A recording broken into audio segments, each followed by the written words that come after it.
কায় মনোবাক্যে ব্রহ্মচর্য রক্ষা করা। ব্রহ্মচর্যের অর্থ হচ্ছে এই যে কথাটা বলছি, কথার মধ্যে দিয়েও ব্রহ্মচর্য রক্ষা করতে হবে। মানে বাক্য, নিজের বাক্যের মধ্যেও ব্রহ্মচর্য রাখতে হবে। মানে কথা যেটা বলবো সেটাও বুঝে বলতে হবে। ব্রহ্মচর্য খালি তুমি শরীরে রাখলা, শরীরে ব্রহ্মচর্য রাখলা, ব্রহ্মচর্য খুব ব্রহ্মচর্য করে তোমরা পাগল হয়ে যাও। ব্রহ্মচর্য আর ব্রহ্মচর্য দাদা, ব্রহ্মচর্য মোটিভেশন দাও, ব্রহ্মচর্য মোটিভেশন দাও। আর কি ব্রহ্মচর্য মোটিভেশন? তোমার মুখই তো ব্রহ্মচর্য রক্ষা করতে পারছো না। তোমার মুখ দিয়ে যে কথাগুলো বের করছো সেটা তুমি ব্রহ্মচর্য রক্ষা করতে পারছো না। কায় মনোবাক্যে ব্রহ্মচর্য। ব্রহ্মচর্য মানে শুধু শরীরে ব্রহ্মচর্য নয়। কায় মানে দেহ, মন, মনের মধ্যে ব্রহ্মচর্য। মনের মধ্যে কুবিচার আনা যাবে না।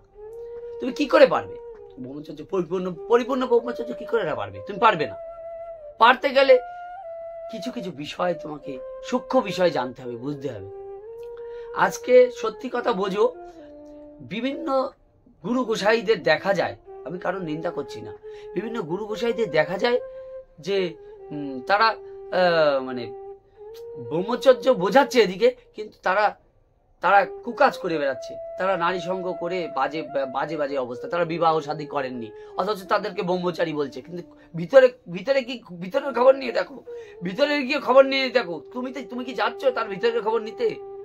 ভিতরের খবর নিয়ে দেখো, গিয়ে কুকাজ করে সে বেশি বেশি। ওদিকে ব্রহ্মচর্যের কথা বলে, শিষ্যদেরকে শেখায়, কিন্তু তার সে কুকাজ করে, এরকম বেশি মনে হয়।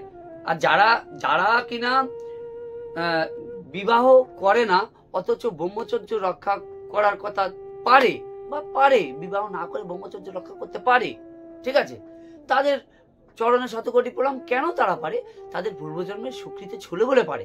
এবার সেই ব্রহ্মচারী লোকগুলো কিন্তু বুঝতে চায় না যে অন্য যে যারকে ব্রহ্মচারী যে পালন করার কথা বলছে তার তো সুকৃতি নাও থাকতে পারবে, পূর্বজন্মের সুকৃতি তার নাও থাকতে পারে, তাকে ব্রহ্মচর্যের কথা বলে পাগল করে দিচ্ছে। সে তো ব্রহ্মচর্য রক্ষা করতে পারবে না। তোমরা ব্রহ্মচর্য দাদা, ব্রহ্মচর্য মোটিভেশন দাও। আরে ব্রহ্মচর্য ব্রহ্মচর্যটা বুঝতে হবে তো, ভিতর দিয়ে, অন্তর দিয়ে। তুমি ভোগ টোক কিছু জানলা না, তোমার মধ্যে ত্যাগ কোথা দিয়ে আসবে? তুমি ভোগ করলাম না, তুমি ত্যাগ কোথা দিয়ে আসবে? ওই জন্য ঠাকুর হরিচাঁদ বলেছে, লইয়া নিজ নারী ব্রহ্মচারী সদা সচ্চরিত্র রবে, পরপতি পরসতী কবু না সরজিবে, তুমি না ডাকিলে হরি তোমাকে ডাকিবে। বোঝো কথাটার মানে, পর স্ত্রীকে মাতৃজ্ঞান করিবে, এটা একটা হরিচাঁদ ঠাকুরের বাণী। এই যে পদ দিয়ে গেল, মানে বিবাহ করে নিজের বউ থাকবে, তবুও তুমি ব্রহ্মচারী থাকবে, তোমার পিতৃধন নষ্ট হবে না, এর একটা পদ দিয়ে গেল। এই পদ তো কেউ নেয় না বেশিরভাগ, তবে সব মতুয়ারাও কিন্তু পারে না এই পথে চলতে।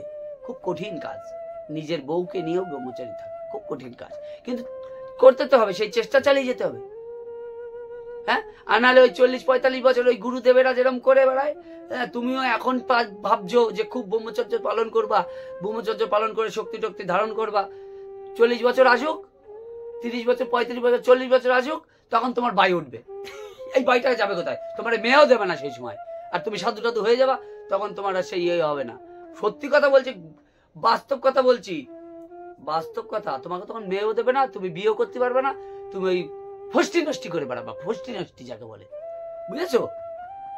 তখন বাই উঠবে, তোমার মানসিক ব্রহ্মচর্য রক্ষা করতে পারবে না। কায় মনোবাক্যে তখন ব্রহ্মচর্য তুমি রক্ষা করতে পারবে না, বাস্তব কথা বলছি। কিন্তু এদিকে যারা বিবাহিত তারা কিন্তু সহজে, তারা একটু চেষ্টা করলেই কিন্তু তারা এই কাম কামনার থেকে সরে আসতে পারে। কিন্তু বিচার শক্তিকে বিরাট মজবুত করা লাগবে, তারপরে কামনার থেকে ত্যাগ করা যাবে, কামনা থেকে সরে আসা যাবে। বিচারকে বিরাট শক্তি করতে হবে, বিরাট বিচার, নিজের বিচারটাকে বিরাট জাগ্রত করতে হবে, তারপর কামনাকে ত্যাগ করা যায়, ঠিক আছে? এই মত পথ বলে দিয়ে গেছেন ঠাকুর হরিচাঁদ, বুঝেছো? বিবাহিত পুরুষদের তো ওই সমস্যাটা, বাই উঠলে, হ্যাঁ, তখন তাদের তো ওই বাই একটা সময় তারা যদি সেই চেষ্টা করে পারবে। কিন্তু যে বিবাহ করেনি 40 বছর 45 বছর তার বাই উঠলো, ব্রহ্মচর্য রক্ষা করতে পারবে? মনের ভিতর যে বাই উঠলো রে বাবা, তার শরীরে যে পারলো তার ব্যাপার আলাদা। ভাই কথাগুলো খারাপ ভাবে নেবে না, যে পারলো সে ভালো, তার পূর্বজন্মের স্বীকৃতি ছিল, সবাই তো পারবে না। সবাই তো পারবে না, তাহলে তাদের কি হবে?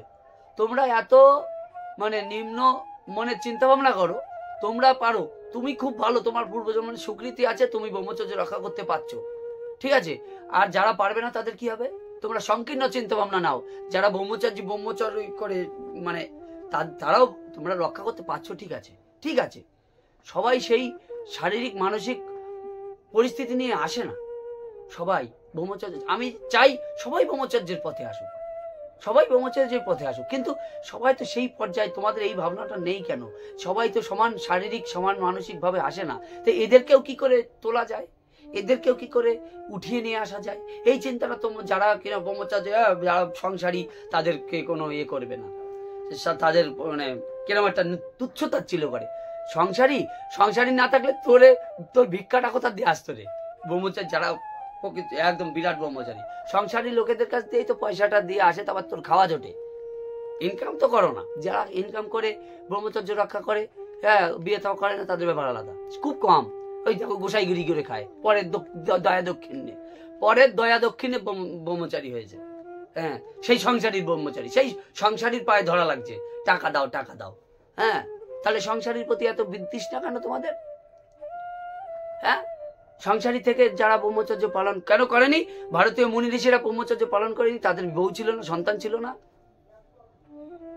গুরু যে দ্রোণাচার্য, এত অস্ত্রবিদ্যায় তার ইয়ে ছিল, নিপুণতা ছিল, এত তাদের শিষ্য, এত বিশ্ব খ্যাত নাম, এরা এত নাম, তাহলে তাদের কি তারা ব্রহ্মচর্য পালন করেনি? তাদের শিষ্যরা মহান হয়নি? তাদের বউ ছিল না? গুরু দ্রোণের শিষ্য ছেলে ছিল অশ্বত্থামা, তাদের ছেলেমেয়ে ছিল না? হ্যাঁ, তারা ব্রহ্মচর্য পালন করেনি। তোমরা ধর্ম আদর্শ পথটাকে এমন জায়গায় নিয়ে যেতে চাও যেখানে মানে কি বলবো, আর হিংসা বিদ্বেষ ছড়াও, কোনো হিংসা বিদ্বেষ না, সঠিক কথাই বলবো। তোমাদের 40 বছর 45 বছর পর গিয়ে বাই উঠবে ব্রহ্মচর্য করে পাগল করে দেওয়া মোটিভেশন। বাক্য ব্রহ্মচর্য রক্ষা করেছো, বাক্যর মধ্যে ব্রহ্মচর্য রক্ষা করেছো, কায় মনো বাক্যে, তিনটেতে ব্রহ্মচর্য রক্ষা করা লাগে, কায় মনো বাক্যে, এই তিনটেতে ব্রহ্মচর্য রক্ষা করলে তার ব্রহ্মচর্য হয়, ঠিক আছে। এই সূক্ষ্ম পথটাকে যাতে এই সংসারী লোকগুলো ব্রহ্মচর্য রক্ষা করতে পারে, এই জন্য ঠাকুর হরিচাঁদ ঠাকুর এলেন। ঠাকুর হরিচাঁদ যেটা বলে, যারা ভুল পথে কে নিয়ে যাচ্ছে তাদের ব্যাপার আলাদা, আমি সঠিকটা বলবো। ঠাকুর হরিচাঁদ আসলেন সূক্ষ্ম এই বিষয়টাকে বোঝানোর জন্য, সংসারিক লোকেরাও কি করে ব্রহ্মচর্য রক্ষা করে, তারাও কি করে উদ্ধার পাবে, তাহলে সেই জায়গাটা বুঝতে হবে। এইটা হচ্ছে ব্রহ্মচর্য, কায় মনো বাক্যে ব্রহ্মচর্য। সেই জায়গাটা তোমরা যদি না যাও, কোনো জায়গা কোনো কিছু পাবে না, ঠিক আছে। তাহলে এই ব্রহ্মচর্যটা পাঠটা বুঝলে, তাহলে তোমরা সকলেই সেই জায়গায় তোমরা যাও, সকলে ব্রহ্মচর্যের পথে আসো। হ্যাঁ, যে চাও, যার স্বীকৃতি ভালো সে বিয়ের শাদী না করে ব্রহ্মচর্য করো, আর যার স্বীকৃতি ভালো না মনে করছো বিয়ের শাদী করে আসো লাইনে। কিন্তু ব্রহ্মচর্যের পথে সবাইকে আসা উচিত, যারা যারা ভিডিওটা দেখছে। তাহলে এই ব্রহ্মচর্য রক্ষা করার একটা পার্ট, সাধনার একটা বিরাট বড় পার্ট ব্রহ্মচর্য ছাড়া শক্তি সাধনা কোনো কিছু সম্ভব না। শক্তি বলো, সাধনা বলো, যা বলো, ব্রহ্মচর্য ছাড়া তোমার কোনো কিছু সম্ভব না। আর ব্রহ্মচর্য রক্ষা না করলে পরে তুমি যে সাধনা করছো, সেই সাধনার সঠিক সুফলও তুমি পাবে না। এই জায়গাটা তোমাদের ক্লিয়ার করে নিতে হবে, নাহলে ব্রহ্মচর্য তোমরা যারা ব্রহ্মচর্য করে, দাদা ব্রহ্মচর্য মোটিভেশন দাও, ব্রহ্মচর্যের সূক্ষ্ম বিষয় যে 40 বছর বয়সের পরে তোমার যখন বাই উঠবে তখন কি হবে, সূক্ষ্ম বিষয়গুলো বোঝার চেষ্টা করো। আমি সঠিকটা বলবো ভাই, তোমরা রাগ হয়েও না। ব্রহ্মচর্য মনে, কায় মনো বাক্যে, এই বাক্যতেও কিন্তু তোমাদের ব্রহ্মচর্য রক্ষা করা লাগে। এই জায়গাটা তোমরা বুঝবে, ঠিক আছে। তাহলে তোমরা ভালো থেকো, সুস্থ থেকো, সবাই ব্রহ্মচর্যের পথে আসো, এটাই চাই। ভালো থেকো, সুস্থ থেকো।